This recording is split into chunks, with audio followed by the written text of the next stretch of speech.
जय भीम सर्वांना।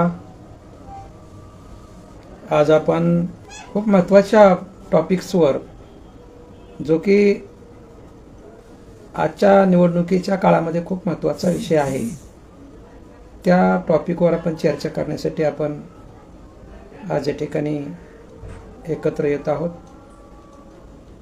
खरं म्हणजे मातंग, चर्मकार आणि यांच्यासह एकूणच बहुजनांनी वंचित आघाडीमध्ये सामील झालं पाहिजेत आणि श्रद्धेय बाळासाहेब आंबेडकर यांच्या पाठीशी आपण खंबीरपणे उभा राहिलं पाहिजेत।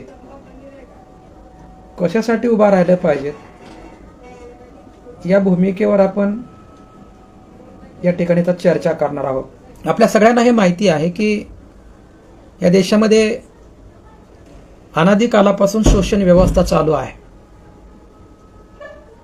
या देशामध्ये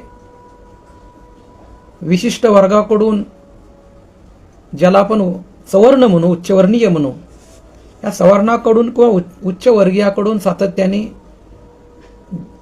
जो घटक नाहिरे आहे, अशा उपेक्षित समाज घटकावर, दबलेल्या समाज घटकावर, चातुर्वर्ण्य व्यवस्थेमध्ये ज्यांना खालचं स्थान दिलेलं आहे, शूद्र अतिशूद्र म्हणून गणलं गेलेलं आहे, अशा समाज घटकावर या देशामध्ये अनादी कालापासून त्याचं शोषण करणे, त्याचं दमन करणे, त्याच्या हक्काचं हनन करणे, या प्रक्रिया सातत्याने खूप काळापासून या देशामध्ये चालू आहेत।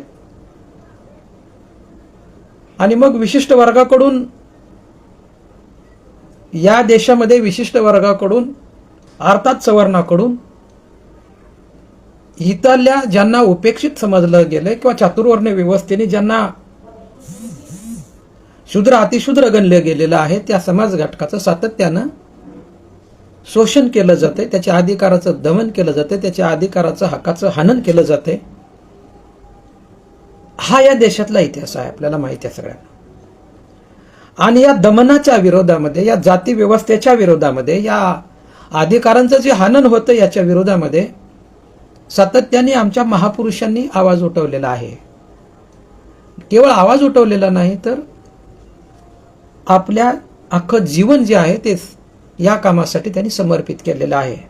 हे करत असताना अर्थातच अनेक यातनांचा सामना आमच्या महापुरुषांना करावा लागलेला आहे। याचं कारण जर कुठलं असेल तर या देशामध्ये जे संधिवंचित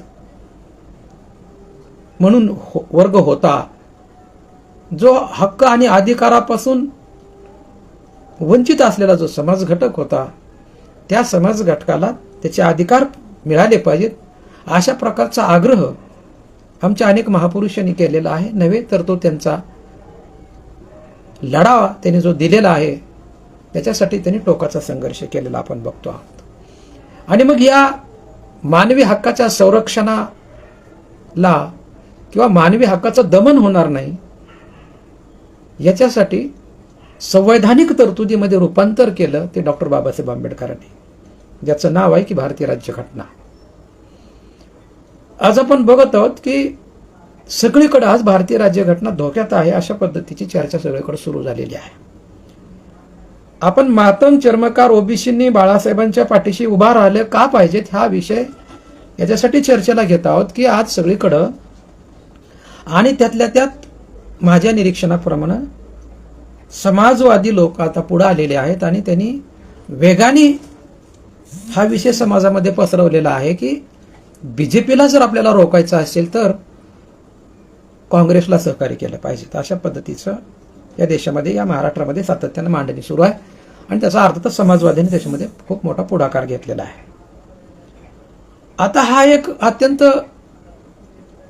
ज्याला आपण आर्ग्युमेंटचा विषय म्हणू, एका बाजूला बीजेपी जर सत्तेत आली 24च्या नंतर, तर आहेत नाही त्या संविधानिक तरतुदी खतम केल्या जातील, हुकुमशाही सारखं राज्य सुरू होईल, निवडणुका पुन्हा होणार नाहीत, आमचे हक्क अधिकार सगळे छीनले जातील, हे सकावून घेतले जातील, अशा पद्धतीचं भयावह आणि भयानक चित्र समोर केलं जातं। याच्यामध्ये हे चित्र फार खोटं आहे असं मी म्हणणार नाही, असू शकते, खरं बी आहे, हे चित्र खरं आहे का? येस, होऊ शकते, खरं बी आहे, त्याच्यात काही दुमत नाही. आणि मग बीजेपीला जर रोखायचं असेल तर आपल्याला काँग्रेसला किंवा जी आघाडी झालेली आहे त्या आघाडीला मतदान केलं पाहिजे, तर अशा पद्धतीची चर्चा सुरू झालेली आहे. यामध्ये लातूर पुरतं जर आपण बोलायचं झालं तर लातूरमध्ये या लोकसभेसाठी वंचितनी बौद्ध उमेदवार आपलं बीजेपीने बौद्ध उमेदवार दिलेला आहे, काँग्रेसनी पण मालाजंगम उमेदवार दिलेला आहे. आणि लातूरमधल्या मातंग समाजामध्ये असंतोष आहे की या दोन्ही पक्षांनी आमचा उमेदवार दिलेला नाही. मातंग समाजामध्ये, लातूर जिल्ह्यातल्या मातंग समाजामध्ये या पद्धतीने चर्चा सुरू झालेली आहे. अडाणी समाजामध्ये या पद्धतीने असंतोष पसरवायला सुरुवात झालेली आहे की सो कॉल्ड प्रस्थापित असलेल्या काँग्रेसनी किंवा भाजपनी मातंग समाजाचा उमेदवार दिलेला नाही आणि त्यांनी तो द्यायला पाहिजे होता. दुसऱ्या शब्दात आमचा उमेदवार, आमच्या जातीचा उमेदवार, आमचा उमेदवार काँग्रेसने दिला नाही, आमचा उमेदवार बीजेपीने दिला नाही, अशा पद्धतीची चर्चा सुरू झालेली आहे. आता हा संशोधनाचा विषय आहे की बीजेपी असेल किंवा काँग्रेस असेल किंवा जे काही ज्यांना आपण मनुवादी पक्ष आणि पार्ट्या म्हणू, ज्यांचा अजेंडा इथली जात व्यवस्था खतम झाली पाहिजे असा नाही, तर इथली वर्ण व्यवस्था आणि जात व्यवस्था टिकली पाहिजे, भेदभाव आणि गैरबराबरी ही टिकली पाहिजेत, ही भूमिका ज्या पक्षांची आहे, ज्यांना आपण साधारणपणे मनुवादी पक्ष म्हणू आपण, आणि ज्या पक्षांची भूमिका आहे की जातविरहित समाज रचना निर्माण झाली पाहिजे, संविधानाची अंमलबजावणी झाली पाहिजे, माणसाला माणूस पण बहाल झालं पाहिजे, अशा पद्धतीची विचारधारा ज्याला आपण समग्र सामाजिक परिवर्तन म्हणू किंवा व्यवस्था परिवर्तन म्हणू किंवा जातीय गैरबराबरी ही खतम झाली पाहिजेत, अशा पद्धतीची विचार घेऊन ज्या काही पक्ष आणि राजकीय पार्ट्या पुढे आल्या आपल्या देशामध्ये आणि महाराष्ट्रामध्ये, त्याच्यामध्ये बहुजन समाज पार्टी आणि महाराष्ट्रामध्ये आता सध्या बहुजन वंचित आघाडी ही ज्यांना आपण फुले आंबेडकरी विचाराची पार्टी म्हणू, ही पुढे आलेली आहे. आणि आपण या ठिकाणी ही चर्चा करत आहोत की या सगळ्या पार्श्वभूमीमध्ये मातंग समाजामध्ये असंतोष पसरत असताना, आमचा उमेदवार दिला नाही ही चर्चा सुरू होत असताना, मातंग समाजाने आणि एकूणच चर्मकार असतील, उपेक्षित बांधव असतील, बहुजन समाज असेल, या सगळ्यांनी बाळासाहेबांच्या पाठीशी उभा का राहणं गरजेचं आहे.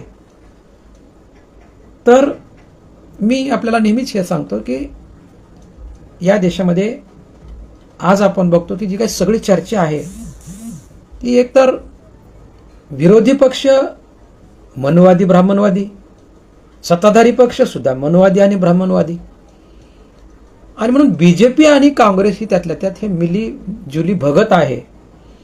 आणि दोघांचा बी रवैया जो आहे की तो काही फारसा चांगला राहिलेला नाही. एक हा सॉफ्ट, ज्याला आपण स्लो पॉयझनिंग म्हणू, दुसऱ्या शब्दात त्याला काँग्रेस म्हणू आपण, स्लो पॉयझनिंग म्हणू, आणि बीजेपी जरा सॉफ्ट पॉयझनिंग म्हणू आपण. बीजेपी हा ठळकन दिसणारा शत्रू आहे, काँग्रेस हा छुपा शत्रू आहे.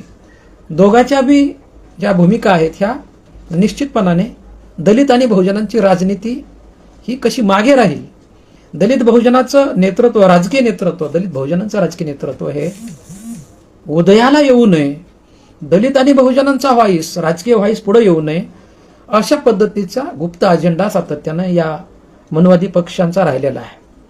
मनुवादी पक्ष दलित बहुजन की राजकीय पार्टी को उभरता हुआ नहीं देखना नहीं चाहता, कांशीराम सुद्धा असंच म्हणायचं. अगदी त्या पद्धतीने आपण दुसऱ्या शब्दामध्ये एक सापनाथ आणि एक नागनाथ अशी परिस्थिती या देशामध्ये आहे. तुम्ही कुठं जरी गेलात बीजेपीतून तुम्ही हरलात, बीजेपी नको तर काँग्रेसकडे या, काँग्रेस नको तर बीजेपीकडे या.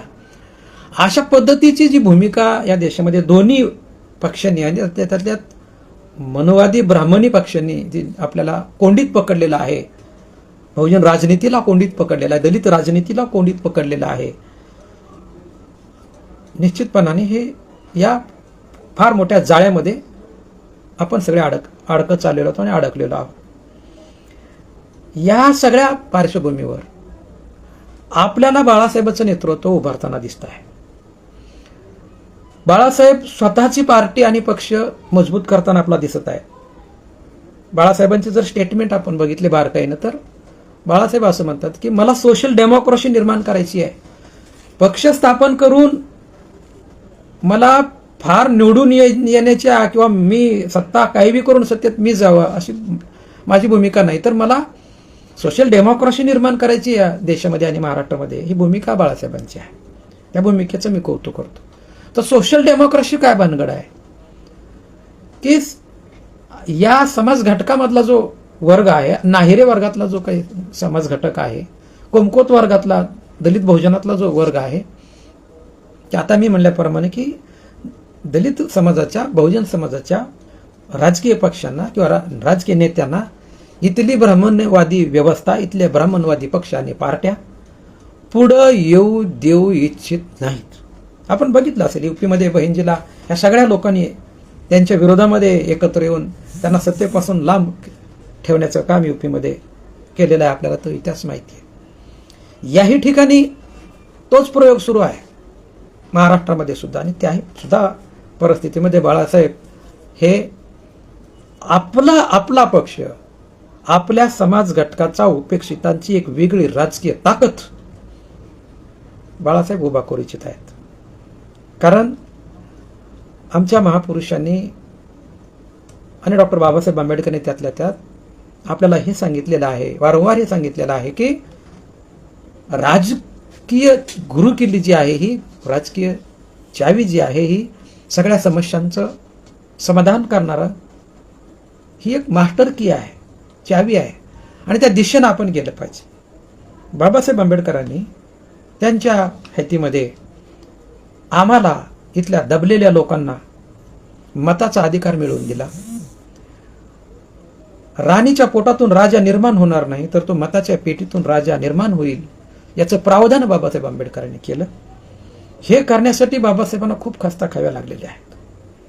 आणि ही भूमिका घेऊन बहुजनांची, दलितांची, उपेक्षितांची, नाहिरे वर्गाची, कष्टकऱ्यांची राजकीय पार्टी निर्माण करण्यासाठी बाबासाहेबांनी स्वतंत्र मजूर पक्षाची निर्मिती केली. त्यानंतर शेड्युल्ड कास्ट फेडरेशनची निर्मिती केलेली होती. आणि बाबासाहेब या घटकाला यांचं एक स्वतंत्र अस्तित्व बाबासाहेब निर्माण करू इच्छित होते. दलित राजनीती, बहुजन राजनीती, उपेक्षितांची राजनीती या देशामध्ये टिकली पाहिजे, तिला बढावा मिळाला पाहिजे, ती ताकदवार झाली पाहिजे, ती सत्तेच्या दिशेने गेली पाहिजे, तिनं सत्तेची मास्टर चावी हातामध्ये घेतली पाहिजे, त्या दिशेने या समाजाचं प्रशिक्षण झालं पाहिजे. 1955 मध्ये शेड्युल्ड कास्ट फेडरेशनच्या मुंबई येथे झालेल्या अधिवेशनामध्ये बाबासाहेबांनी ठराव क्रमांक 6 मध्ये बाबासाहेब अध्यक्ष होते. आणि ठराव क्रमांक 6 मध्ये असा ठराव घेण्यात आला की दलित बहुजनांची किंवा राजकीय पक्षाची जी निर्मिती आहे, ही राजकीय पक्षाची निर्मिती, शेड्युल्ड कास्ट फेडरेशनचं असं मत आहे की स्वतंत्र राजकीय पक्ष हा निवडणुका जिंकेल किंवा हरेल, परंतु अशा पक्षाच्या माध्यमातून, राजकीय पक्षाच्या माध्यमातून समाजाचं प्रबोधन करणे, समाजाचा संघर्ष करण्यासाठी समाजाला तयार करणे, हे समाजाला प्रशिक्षण देणे, राजकीय शिक्षण देणे, समाजामध्ये जागृती करणे, हे आपल्या पक्षाचं ध्येय आणि धोरण आहे असं बाबासाहेब त्या ठिकाणी म्हणाले होते. अगदी त्याच पद्धतीनं जर आपल्याला किमान महाराष्ट्रामध्ये जर वंचित समाज घटकाची जर एक वेगळी ताकद आपल्याला जर निर्माण करायची असेल, तर आपल्याला वंचित बहुजन आघाडीमध्ये मातंग असतील, चर्मकार असतील किंवा बहुजन समाजातले, उपेक्षितातले घटक असतील, त्यांना सामील व्हावं लागणार आहे. मग आता राहिला काय विषय, आता मग बीजेपी आलं तर काय होईल बाबा. या पद्धतीने आज चर्चा सुरू आहे की बाळासाहेबांच्या वंचित आघाडीमुळं बीजेपी सत्तेमध्ये येते, बीजेपीला बेनिफिट होतो आणि तो बीजेपीला बेनिफिट होऊ नये म्हणून बाळासाहेबांनी अलायन्स करावं, युती करावी वगैरे, आणि बाळासाहेब हे मतं वगैरे खातात अशा पद्धतीची जी चर्चा आहे. आणि बाळासाहेबांना बी टीम म्हणून मध्यंतरी गेल्या इलेक्शनमध्ये जे नावं ठेवण्यात आली, आपण आज बघतो आहोत की ज्यांनी बी टीम म्हणून बाळासाहेबांना नावं ठेवली तेच लोक आपण आज बघतो आहोत की ते बीजेपीमध्ये सामील झालेले आहेत. ही गमतीची गोष्ट आहे. म्हणजे बाळासाहेब बीजेपीची बी टीम आहे असं म्हणणारे लोक जे आहेत ते मोठ्या संख्येने बीजेपीत सामील झालेले आहेत.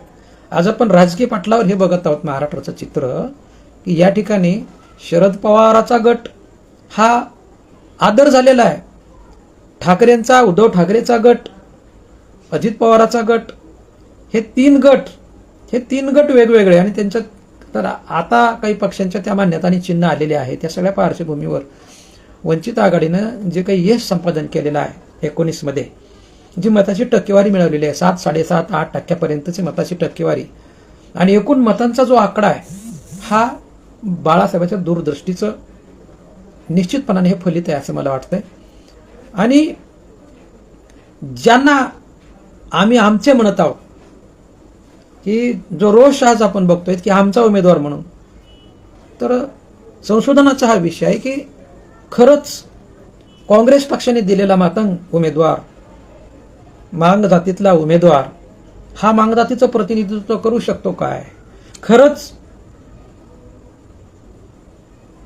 आपल्या बुद्धिस्ट कम्युनिटीमधून दिलेला उमेदवार जरी तो बीजेपीनं दिलेला असेल तर तो बीजेपीनं दिलेला बुद्धिस्ट कम्युनिटीचा उमेदवार हा आमचं बुद्धिस्टाचं किंवा अनुसूचित जाती जमातीचं प्रतिनिधित्व करू शकतो का?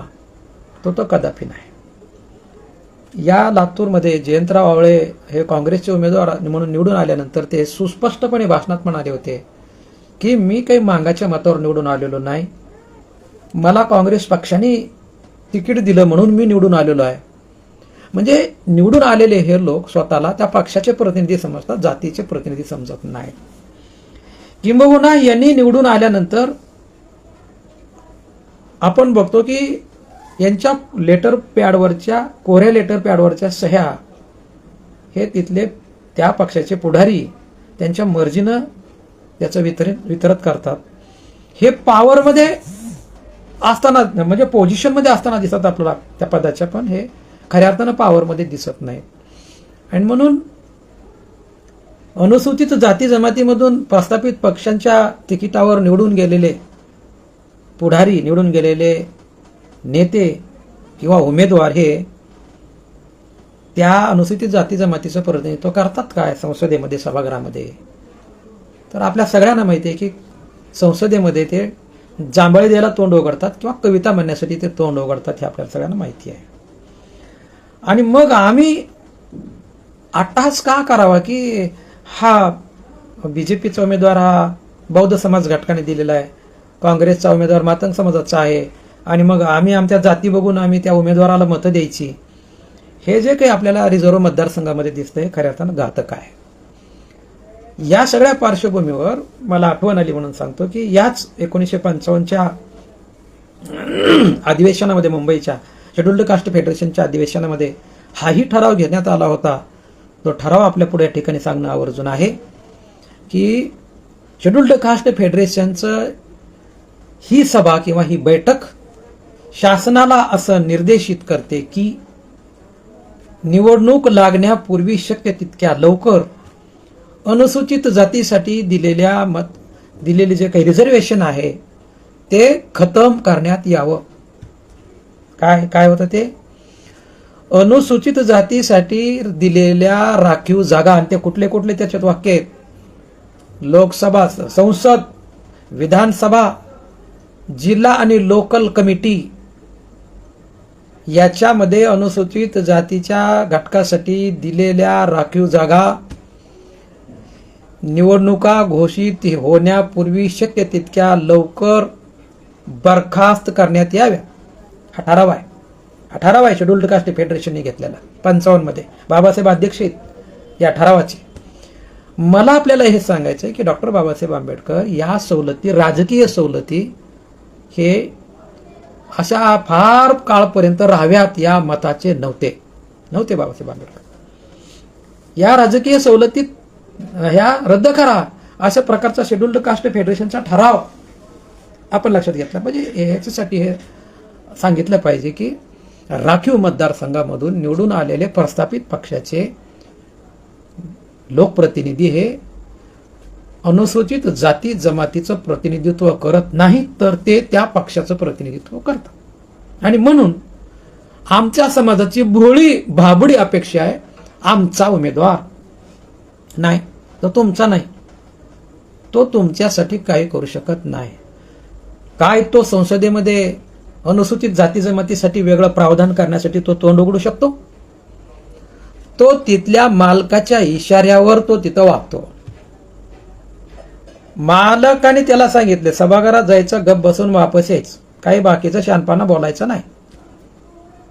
आणि आपण बघतो की जे काही 131-30 जे काही सभागृहामध्ये आपले प्रतिनिधी आहेत, आज एवढे कायदे संसदेमध्ये, काँग्रेसच्या बी काळामध्ये, बीजेपीच्या बी काळामध्ये इतके कायदे बदलण्यात आले. काँग्रेसच्या काळामध्ये खाजगीकरणाचं धोरण राबवण्यात आलं, खावजाचं धोरण आणि त्याच्यामध्ये प्रायव्हेटायझेशन मोठ्या प्रमाणामध्ये खाजगीकरणाच्या माध्यमातून कंत्राट बेसिस पद्धत हे कोणी आणलेली आहे? Contract basics. ही कॉन्ट्रॅक्ट बेसिस जी आहे ही पद्धत कोणी आणलेली आहे? किंवा नोकऱ्यातला बॅकलॉग कोणाच्या काळात राहून गेलेला आहे अनुसूचित जाती जमातीच्या बाबतीतला? किंवा काय काँग्रेसच्या कार्यकाळामध्ये दलितावर अन्याय अत्याचार झाले नाहीत का? 17 वर्ष आमचे मुडदे पाडण्यात आले नाहीत का नामांतराच्या लढ्यातून? घर आमचे नाहीत का जाळण्यात आले? अन्याय अत्याचार दिलीप शेंडगे सारखं, जालन्याच्या दिलीप शेंडगे सारखे प्रकरण, खुनाचे दलितांच्या मातंगाच्या खुनाचे प्रकरण किंवा पूजा सकट सारखे खुनाचे प्रयत्न हे दोन्हीही पक्षाच्या राजवटीमध्ये झालेले आहेत. त्याच्यामुळं मातंग समाजाची जी काही भोळी बाबडी अपेक्षा आहे आमचा उमेदवार,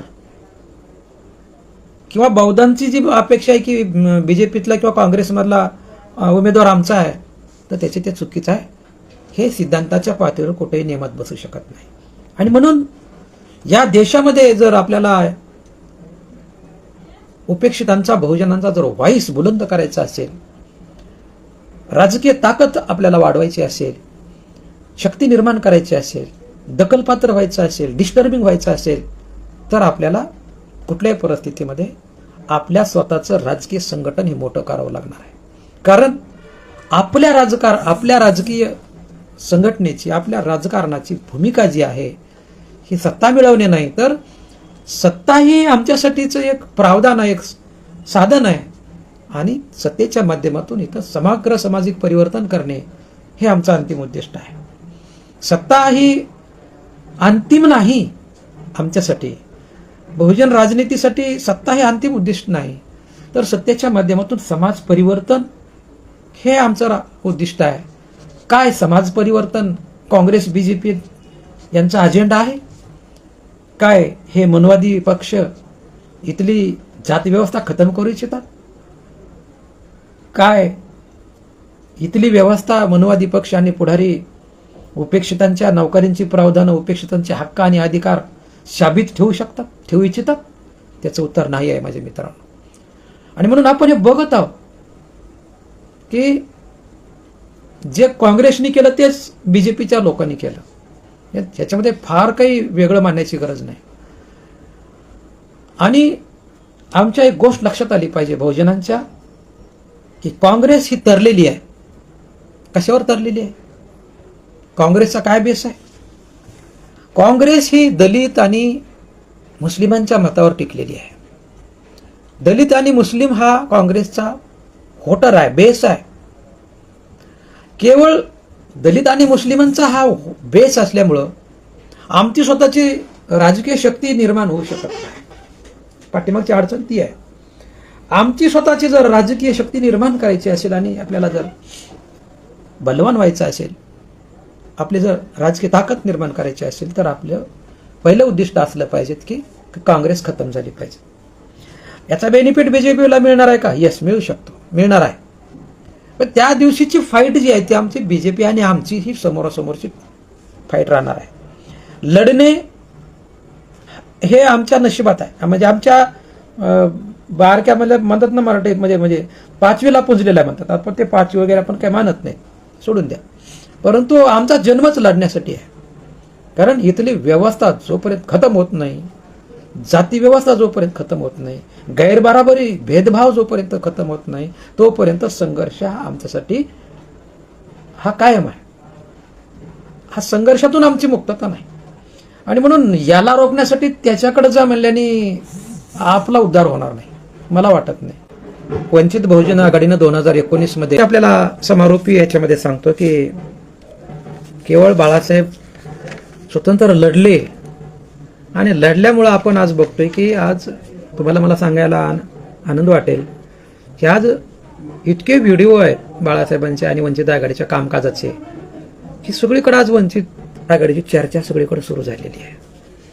बाळासाहेबांना सोबत घेतल्याशिवाय आता यश मिळणे नाही हे काँग्रेसला सुद्धा आता कळायला लागलेलं आहे. का बरं हे?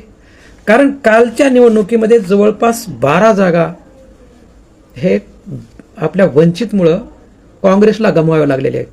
12 जागा आणि मताची टक्केवारी 7.5च्या घरामध्ये आहे वंचित आघाडीची. हे आपलं स्वतःचं घरटं मित्रांनो, हे आपलं घरटं आहे, बहुजनाचं घरटं आहे राजकीय.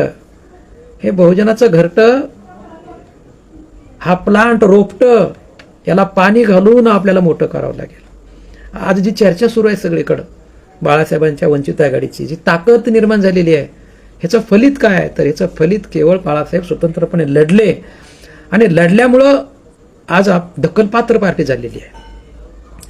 मी आपली पार्टी दखलपात्र होण्याचं महत्त्व सांगतो की बाळासाहेब म्हणतात की मला या देशामध्ये आणि या महाराष्ट्रामध्ये सोशल डेमोक्रेसी निर्माण करायची आहे.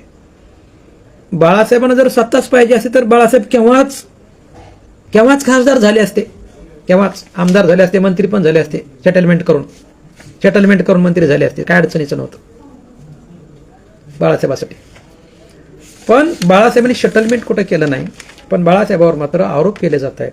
समाजामध्ये जे आरोप 19 मध्ये केले गेले ते आज काळाने सिद्ध करून दाखवलं की भाजपाची बी टीम ही वंचित नाही, तर जे म्हणणारे होते तेच बी टीम म्हणून आज गेले तिकडे निवडून. हे लक्षात आपण घेतलं पाहिजे ना, ते सिद्ध झालेलं आहे आज. तेव्हा मी आपल्याला हे सांगतोय की त्यातल्या त्यात आमच्या चर्मकार बांधवांना, मातंग समाज बांधवांना मी हे सांगतोय की आज किमान बौद्ध समाज घटक बाळासाहेबांच्या पाठीशी खंबीरपणे उभा राहिल्यामुळं बाळासाहेब आज एक दखलपात्र पक्ष आणि पार्टी म्हणून पुढे आलेले आहेत महाराष्ट्रामध्ये. आणि जर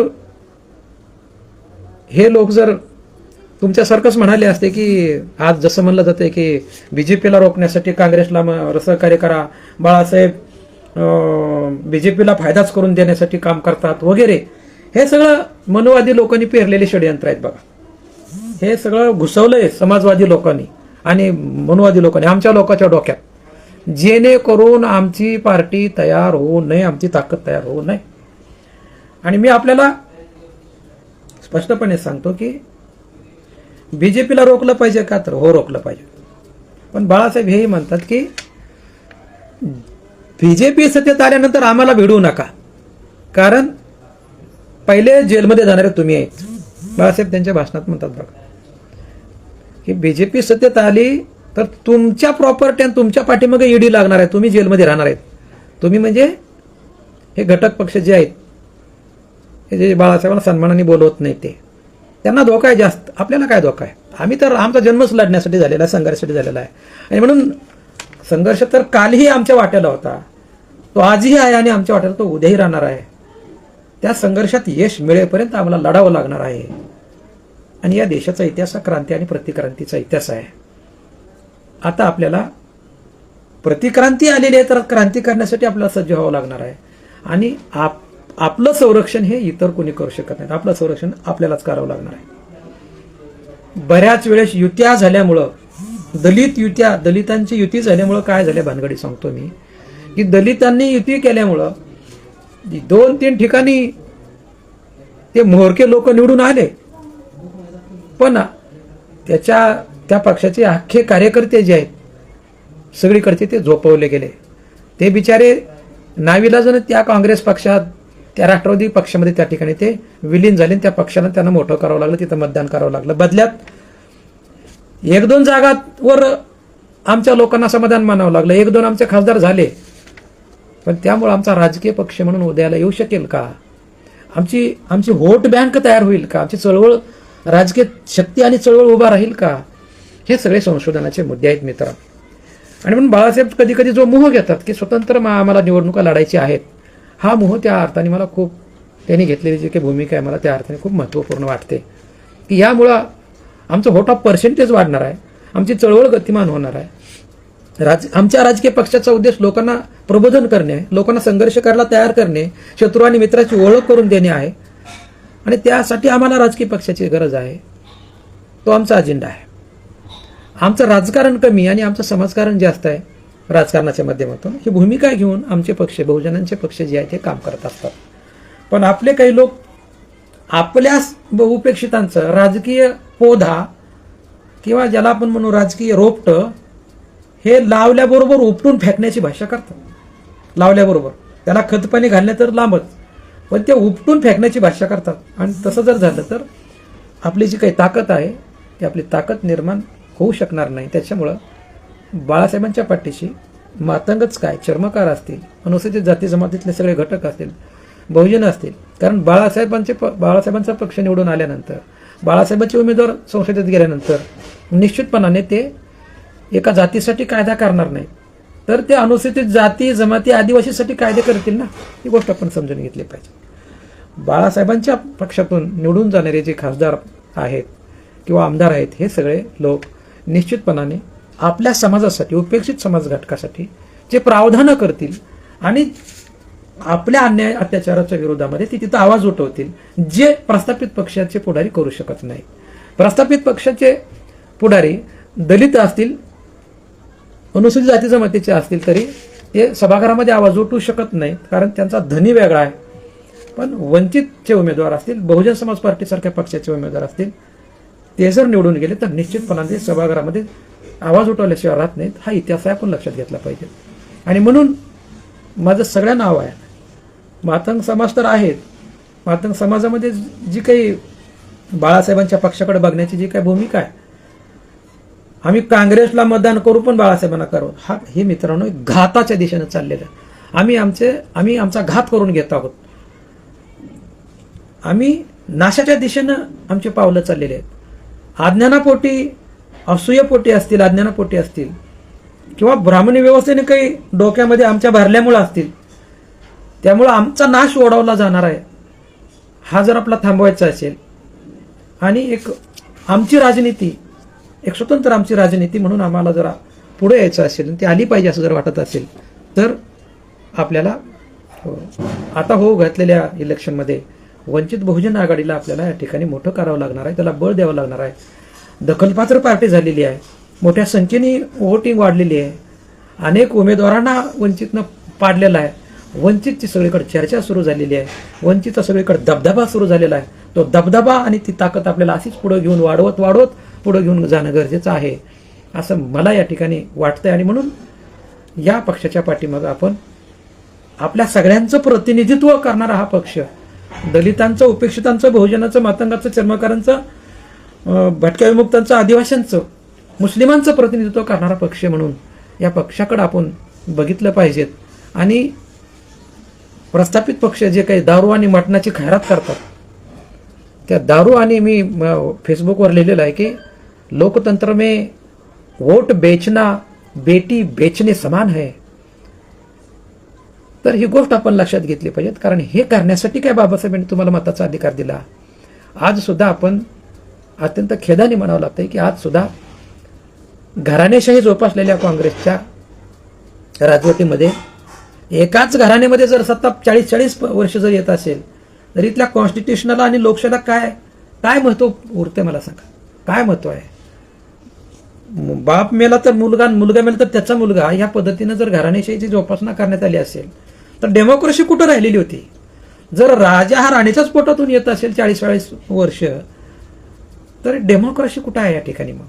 आणि म्हणून या सगळ्या भूलथापांना आपण बळी न पडता आंबेडकरवादी पक्ष म्हणून आज जो उदयाला आलेला पार्टी आहे, पक्ष आहे, त्याच्यामध्ये आपण सामील झालं पाहिजे. जातीचा उमेदवार म्हणून आपण, आमच्या बौद्ध समाज घटकांनी सुद्धा माझी विनंती आहे की बीजेपीमध्ये आमच्या समाजाचा उमेदवार आहे लातूरमध्ये, म्हणून आमचे वोट्स तिकडे नाही गेले पाहिजेत आणि जात पण नाहीत. कारण गेल्या वेळेस ज्या पद्धतीने जो बहुजन वंचितच्या उमेदवाराला जो आकडा मातंगाचा उमेदवार असून सुद्धा जी मतं मिळालेली आहेत ही मोठ्या प्रमाणामध्ये आमच्या बौद्ध बांधवाची मतं आहेत. कदाचित मातंगाची मतं जर त्याच्यामध्ये ॲड झाली असती तर आपण विजयाच्या खूप जवळ गेलो असतो. ती झालेली चूक आपल्याला भरून काढता आली पाहिजेत आणि म्हणून आपण या दिशेनं निश्चितपणाने विचार केला पाहिजेत आणि आपण लढण्याला सज्ज झालं पाहिजेत. काँग्रेस ही भयभीत झालेली आहे. भयभीत झालेल्या पक्षाकडून संरक्षण काही कुणाला मिळू शकत नाही. भयभीत झालेल्या पक्षाकडून आपण वाचवण्याची अपेक्षा करत आहोत. कुठंतरी आपल्यालाच आपली ताकद वाढवावी लागणार आहे. एका जंगलामध्ये जसं एक सिंह आहे आणि एक वाघ आहे आणि हरिण सिंह वाघ खातो म्हणून सिंहाच्या आड दडायला लागलेलं आहे आणि सिंह त्या वाघाला अडवण्याचा प्रयत्न करायला लागलेला आहे. कारण त्याला माहिती आहे याला मी अडवलं तर उद्या मला हे खायला शिकार मिळणार आहे, थोड्या वेळाने मीच खाणार आहे याला. आणि म्हणून सिंह वाघाला अडवण्याचा प्रयत्न करतोय. तेव्हा शेळीनं असं समजण्याची गरज नाही की हा सिंह माझे संरक्षण करणार आहे. कारण वाघाशी आता त्यानं वाघाला अडवून सिंह तुमच्यावर हल्ला करणार आहे तर तुम्हाला खाऊनच टाकणार आहे. कारण दोघा जणांचं बी जर ध्येय धोरण असेल तर खाणेच हे आहे. फक्त लवकर खायचं कोणी, उशिरा कोण खायचं हे त्यांचं ठरलेलं आहे. ही गोष्ट आपण लक्षात घेतली तर आपल्याला वंचित आघाडीशिवाय, बाळासाहेबाशिवाय आज तरी कुठलाही मार्ग दिसत नाही असं मला या निमित्ताने आपल्याला निक्षून सांगावं वाटतंय. तेव्हा या निमित्ताने आपल्याशी डायलॉग करण्याची, चर्चा करण्याची, खरं म्हणजे आमचे राहुलजी खूप चांगले चांगले वेगवेगळे विषय घेऊन सातत्यानं पुढे येत असतात आणि ते बर्निंग टॉपिक्स घेत असतात आणि बर्निंग टॉपिक्सवर सातत्याने वेगवेगळी चर्चा होत असताना आपल्याला दिसते आहे. आपण बघितलं असेल की या सरकारच्या काळाने ज्या काही मागासवर्गीयांच्या ज्या नियुक्त्या आहेत मंडळावरच्या, ह्या सगळ्या नियुक्त्या सुद्धा किती उशिरा केलेल्या आपण बघतो. मागासवर्गीय महामंडळ जे आहे त्या महामंडळावरच्या संचालक पदाच्या नियुक्त्याच्या लोकांनी केल्या नाहीत. म्हणजे यांचे जे काही ध्येय धोरण आहेत हे दलित आणि उपेक्षितांची राजनीती आणि जे काही नेतृत्व आहे हे पुढे येऊ नये तर ते त्यांच्या अधीनस्थच ते नेतृत्व कसं असलं पाहिजे, ही ताकद उभारून पुढे नाही आली पाहिजे याचा सातत्याने ते प्रयत्न करत असतात आणि बाळासाहेबांनी त्या दृष्टिकोनातून ते ट्रीट करण्याचा प्रयत्न करत असतात. तेव्हा ही गोष्ट आपण लक्षात घेतली तर आम्हाला हुकमरान बनायचं आहे. जेव्हा आम्ही हुकमरान बनू तेव्हा खऱ्या अर्थानं आमचं शोषण जे आहे त्या शोषणापासून आम्ही आमची मुक्ती करू शकू. बाबासाहेब म्हणाले होते की या देशामध्ये जर आपल्याला आपलं शोषण जर थांबवायचं असेल, अनादी काळापासून आलेली जी आपली जी काही आपल्या वाट्याला आलेली जे काही जीवन आहे, शोषणाचं जीवन आहे, संधी वंचिताचं जे जीवन आहे, हे जर आपल्याला जर खतम करायचं असेल तर आपल्याला हुकमरान बनलं पाहिजे. सत्तेच्या दिशेनं आपल्याला जाणं गरजेचं आहे. सत्तेच्या मास्टर चावी आपल्याला हातात घेणं गरजेचं आहे. त्या दिशेनं वंचित बहुजन आघाडी त्या दिशेनं मार्गक्रमण करते आहे. तेव्हा निश्चितपणानं माझी आपल्याला विनंती आहे की आपण या दिशेनं प्रयत्न कराल. तेव्हा पुन्हा एकदा तुम्हा सगळ्या दर्शकांना आणि आमच्या राहुलजी यांना मी या प्रसंगाने, या निमित्ताने, या विषयाच्या अनुषंगाने धन्यवाद देईन आणि निश्चितपणे आपण सर्वजण आमची राजनीती, बहुजनांची आणि उपेक्षितांची राजनीती बळकट करण्यासाठी आम्ही निश्चितपणे या आगामी काळामध्ये कार्यरत राहू आणि आपण सगळे राहाल अशी मी अपेक्षा बाळगतो आणि आपल्या सर्वांची या निमित्ताने मी रजा घेतो. जय भीम, नमो बुद्धाय, जय शिवराय, जय अण्णाभाऊ.